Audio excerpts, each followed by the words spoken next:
Hey guys, Thunder E here, and we're talking about best smartwatches in 2019. And I think I've got a selection of smartwatches I think will fit you quite well. So let's jump in and take a look. So my very first smartwatch is the Samsung Galaxy Watch Active 2. Now the Watch Active 2 is so much more improved, great battery life, about 3.5 days in terms of functionality, which of course includes working out with a heart rate monitor and also having always on display. I like using this watch to work out. It's a great watch. The activities for working out is pretty easy to navigate to. The lack of a actual mechanical dial is not missed here because the digital dial works really well. I do like what it does. And I have to say though, Samsung Pay built in, this is a solid smartwatch and probably one of the best in the Android ecosystem.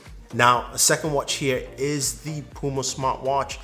This is one that is purely fitness focused. Now, it is running Wear OS and is using, of course, a Snapdragon Wear processor from Qualcomm. And this thing is focused on fitness, super light. It does have a 24-hour battery life. Now, I will pass this over to Board Femme because she spent more time with this watch than I have, and she'll give you her thoughts. Hey everybody, it's Board Femme, and what do I think about the Puma smartwatch? Well, as you can see, I got it in the fizzy yellow, which I love. It's a nice, very sporty color combination. I need a little kickstart and kick in the pants, but it was a nice change from my rose gold. So thumbs up on the color combinations.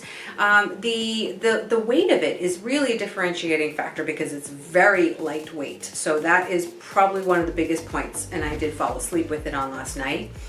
Let's see, well, it's a sports watch, right? Well, you don't have everything in the world thrown into it. It's not supposed to be your entire organizer, so they did change up what you are going to put, what is already loaded onto it as far as capability. So it's sports themed. So you've got Pure Track for Puma Track for your activities. You have Wear OS and Google Fit. So I'm really actually taking a good hard look at my heart points. So it's been very helpful, and that's really the first time I've dove into Wear OS by Google.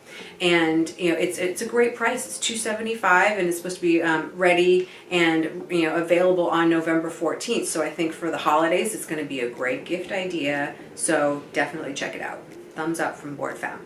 Bye. Now, there are a few other smartwatches that I haven't tried, but I do have friends who have.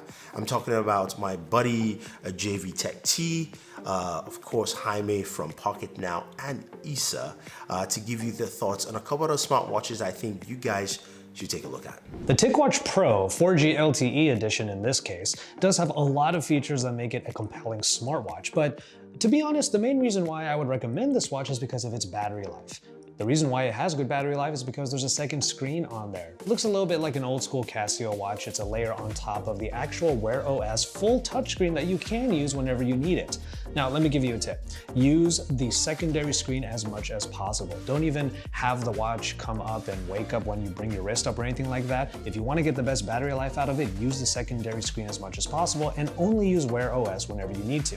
On top of all of that, you do get IP68 resistance for dust and water resistance. You also get the 4G LTE capabilities, which allow it to be kind of like a smartphone on your wrist. So if you do want to leave your smartphone at home, you can just take calls using the watch. Also, you can connect Bluetooth earphones to it, so if you want to do those calls or to listen to some media via the watch, you could do that as well.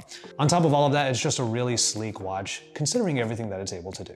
So the Fitbit Versa 2, aside from the fact that it looks still very cute with yummy colors like pink, it still has really nice strap options, plus a Bitmoji watch face. This new Versa is actually the most improved from all the Fitbit smartwatches. It has now an AMOLED display, it has sleep tracking, it has voice integration. What more can you look for in a sub $200 smartwatch? So what is my favorite smartwatch? I'd have to say that I've literally tried everything. Like, no joke, I have absolutely every single watch that's launched this year, and for me it's Apple Watch Series 5.